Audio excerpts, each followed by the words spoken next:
사하여 주시리라 하시니라. 아멘. 오늘 읽은 본문의 말씀은 너무나 생소한, 그리고 어찌 보면 너무나 비상식적으로 보이는 예수님의 모습을 우리에게 말씀해 주고 있습니다. 그래서 참 이해하기 쉽지 않은 본문 중에 하나인데요, 바로 때가 이르지 않았음에도 불구하고 열매 없음을 질책하시며 무화과 나무를 저주하시는 예수님, 그리고 성전에서 크게 화를 내시며 행패 부리시는 예수님의 모습이신데, 왜 예수님은 이런 모습으로 이 아침 우리를 찾아오고 계신가 함께 묵상하면서 하나님 앞에 나아갔으면 좋겠습니다. 예수님 왜 이런 행동 하고 계실까요? 우리 주님 하면 은혜로우시고 자비로우시고 사랑이 많으신 분이신데, 그리고 때로는 넉넉히 회복시키시고 구원하시는 분, 그분이 바로 우리 주님이신데 왜 이렇게 화를 내시고 저주하시고 심지어 살아있는 멀쩡한 그것을 죽이기까지 하시는 것일까? 이 말씀 이해하기 위해서 우리 두 가지 정도를 함께 생각해 볼 필요가 있을 것 같습니다. 먼저는 바로 이스라엘에서 자라는 무화과 나무의 생태를 이해하는 것이 필요합니다.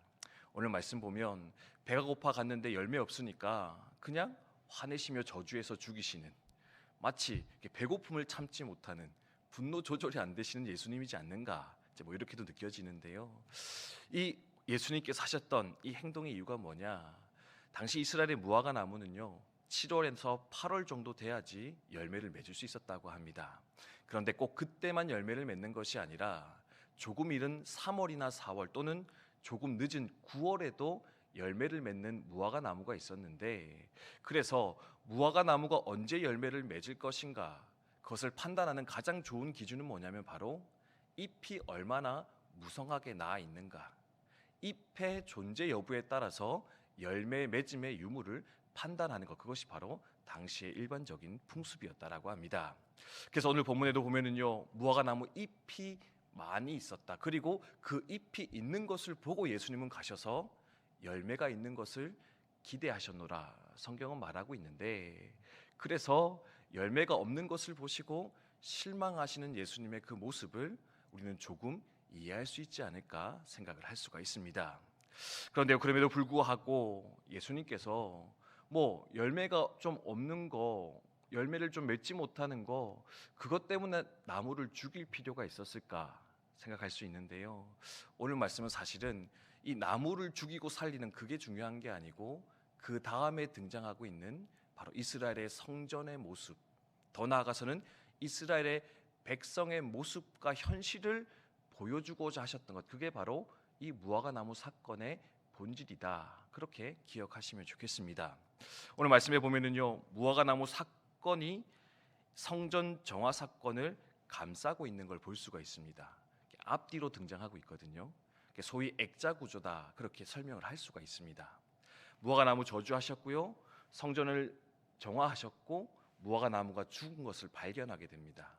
이게 무슨 의미냐면요, 이건 서로 다른 두 개의 사건이 아니라 하나의 사건, 한 메시지를 던져내기 위해서, 던져주시기 위해서 일어난 맥을 같이 하는 사건이다, 그렇게 볼 수가 있는데, 이 두 사건의 한 가지 주제, 그건 뭐냐? 있어야 할 것이 없을 때, 마땅히 기대한 것이 존재하지 않을 때 우리 주님께서는 이토록 분노하실 수 있다, 우리는 이러한 심판 가운데 들어갈 수 있다, 이것을 보여주시기 위해서 오늘의 이 두 사건이 우리 가운데 등장을 하고 있다라는 겁니다. 무슨 말이냐? 예수님 성전 들어가셨습니다. 성전에는 뭐가 있어야 되겠습니까? 하나님을 예배하는 것, 하나님을 진심으로 사랑하고 기도하고 섬기는 자의 모습이 그 성전 가운데 있어야 했습니다.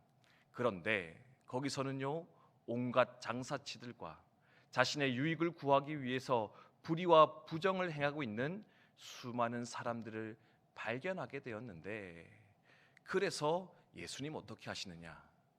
있어야 할 것이 있지 않는 그것을 보면서, 또는 잎사귀는 무성하지만, 모양은 있지만, 형식은 있지만 본질, 내용은 잃어버린 채 살아가고 있는 이스라엘 백성들을 향해서 너희의 마지막은 무엇이냐?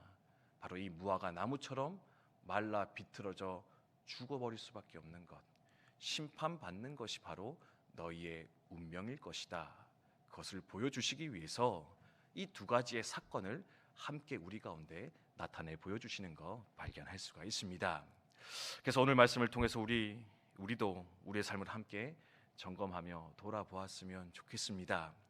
나는 과연 잎사귀만 무성한 무화과 나무인가? 또는 잎사귀도 있고 그곳에 열매도 함께 더불어 맺으며 살아가는 인생인가? 한번 좀 돌아보면서 하나님, 혹 잎사귀만 무성한 인생이라면, 형식만 가득하고 본질, 내용, 핵심은 잃어버린 채 살아가는 인생이라면 주님, 내 삶 가운데 이 열매가, 내용이, 핵심이 회복될 수 있는 그 은혜를 허락해 주시옵소서. 함께 기도하며 소망하며 나갈 수 있었으면 좋겠습니다. 형식은 무엇입니까? 이렇게 나와 예배하는 것도 어찌 보면 형식일지 모르겠습니다. 기도하는 모습도 형식일 수 있습니다. 그러면 내용은 무엇이냐?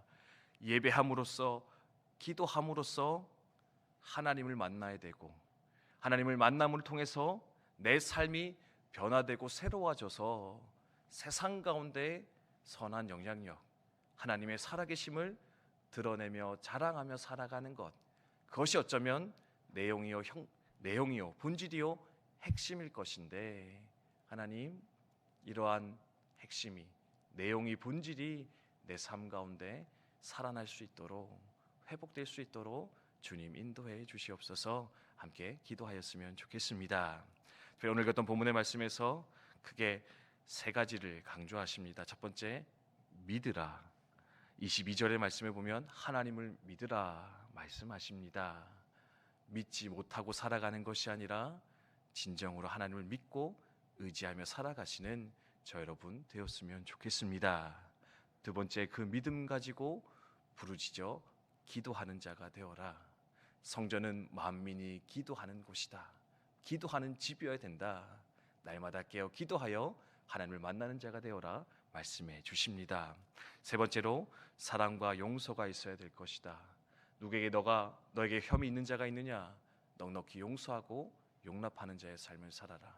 그것이 이루어졌을 때 내 삶 가운데 진정한 예배는, 진정한 회복은 일어나게 될 것인데 그 길 걸어가라 주님 요청하고 계신데, 하나님, 주님께서 기대하시는 그것, 주님께서 바라시는 그것을 내 삶 가운데 잘 열매 맺어 나아갈 수 있도록 오늘도 우리 삶을 인도하여 주시옵소서. 함께 기도하며 나아갔으면 좋겠습니다.